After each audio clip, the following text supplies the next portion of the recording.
online transaction. I urge the government to come again on this one, because as for us, we have made our case clear that we do not believe this is going to support the growth of the banking sector. We have said that we do not accept this because it is not going to help the banking sector. Forget about that. Let's move on to the next item. The next item on the same e-transaction levy has to do with remittances. This government, Kweku's government, is telling us, Kweku, can you look at the faces of your constituents to tell them that the old lady in the village whose son or daughter is living abroad, sending that person some small money for medical expenses, sending money for school fees, you are saying you are going to tax and take 1.75% of that bigger money. What insensitivity is this? How can you be that wicked? And just to clarify, when it has to remittance, it will be borne by the recipient. It doesn't, yes, the recipient. So the person that is receiving the money will lose something, 1.75% of all that the money. Other transfer sender pays. Please. It is not that easy. So the recipient, and in the end, if I'm sitting out there, I've done probably 3 jobs. In fact, I call this diaspora tax. Because the person living abroad has sent money in, and he wants this money to be used probably to build a home for him.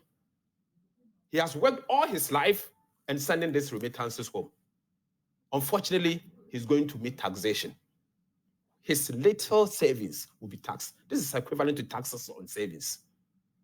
This is equivalent to taxes on savings. We should not accept this.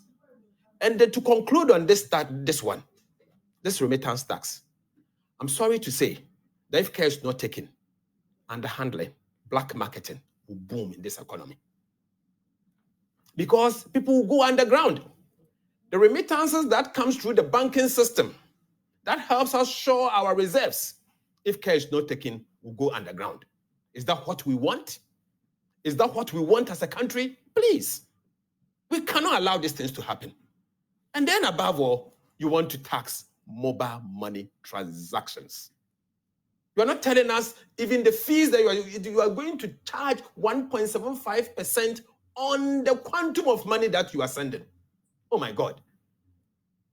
So if I sit here and a constituent of mine calls me and tells me that, Ato, please send me money for my school fees.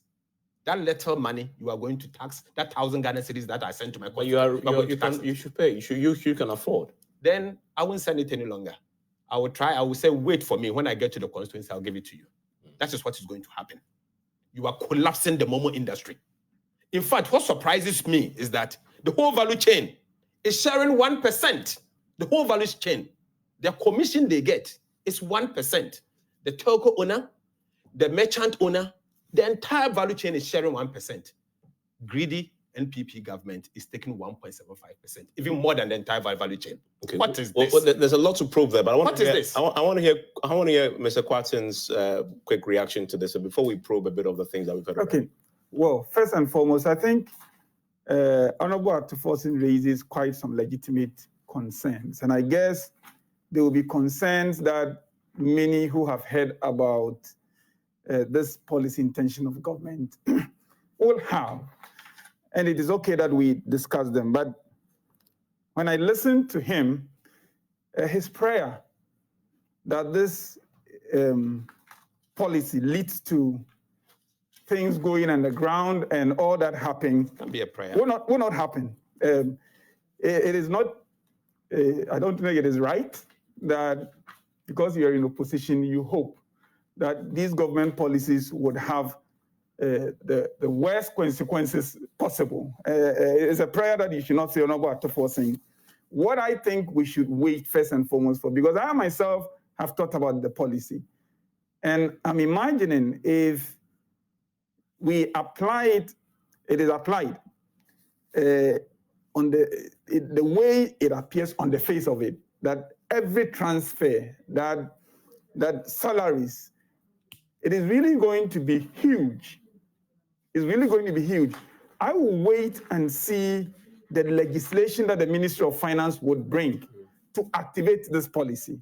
And in any event, Parliament has the power to, for instance, create even exemptions where we think those exemptions are necessary. So what I say to... You think there's a need for an exemption? For exemptions? The policy was read today. We need to take our time and think through this. But there could be the need for exemptions.